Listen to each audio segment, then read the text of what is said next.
Youth Reach and community training centres provide educational opportunities for young people for which mainstream education has either failed to meet their learning needs or wasn't suited to their learning needs.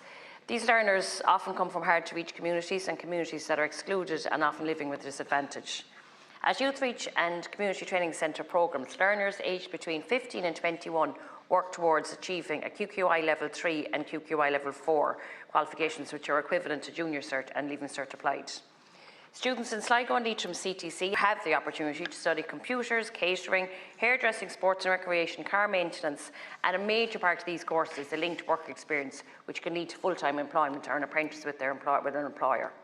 And this is down to not only to the active engagement of the learners but also of the staff, the adult educators and resource people who deliver the training and the learning on a daily basis.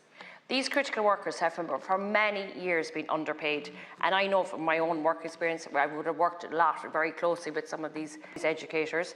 Failure of the department to correct disparities, often these resource teachers feel undervalued when compared with mainstream educators. They possess a unique set of attributes and skills which meet the holistic needs of young people. However, educators employed by community training centres are employed with less pay and weaker terms conditions than those employed but not only of mainstream secondary school teachers but also of their Youth Reach counterparts.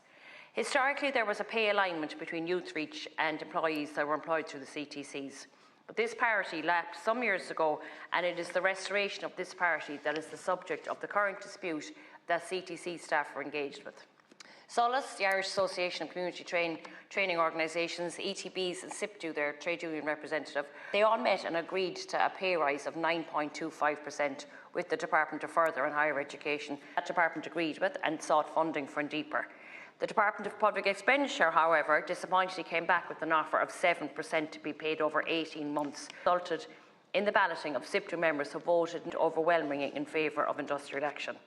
The last thing which these dedicated educators want to do is disrupt the learning of a group of learners who are one of the most, I suppose, vulnerable group of learners in our society and who depend upon stability and predictability.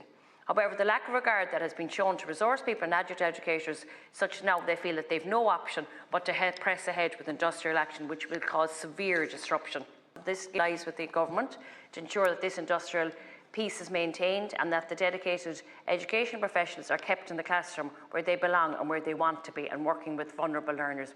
The agreement reached the Department of Further Education under the negotiation of Kevin Duffy wasn't like over generous, but it's fair, and I hope that the government will honour this. But there seems to be an unwillingness, and the Department of Higher and Further Education have said that they've sought the money, but that the Department of Finance is unwilling to provide this money. The department itself is not the direct employer of staff in the CTCs, and pay matters arise within the employer-employee relationship. There is an ongoing pay dispute, and certainly that is something that government regrets. SIPTU is seeking a 9.25% pay increase that aligns with the WRC agreement for Section 39 organisations, and while the department through Solace has supported an offer of 7%, agreement has not yet been reached, and members have been balloted for industrial action. So it is important that matters do progress through the industrial machinery of the state, specifically the Workplace Relations Commission, and we would hope that this would be resolved in a swift manner. It's a very disappointing response. It's an insult, actually, is what it is. 7% is an insult because Section 56, Section 10, Section 39 workers, TUS workers, citizen information employees, they all got the settlement of 9.25%. So they're funded organisations as well. So the fact that that the government are still saying it's acceptable to have 7%, the WRC ruled in favour of SIPTU to say that a 9.25% was the one that's recommended. And I think it's very insulting that it's gone back to say it should accept 7% when there was already a WRC ruling in favour of a 9.25%.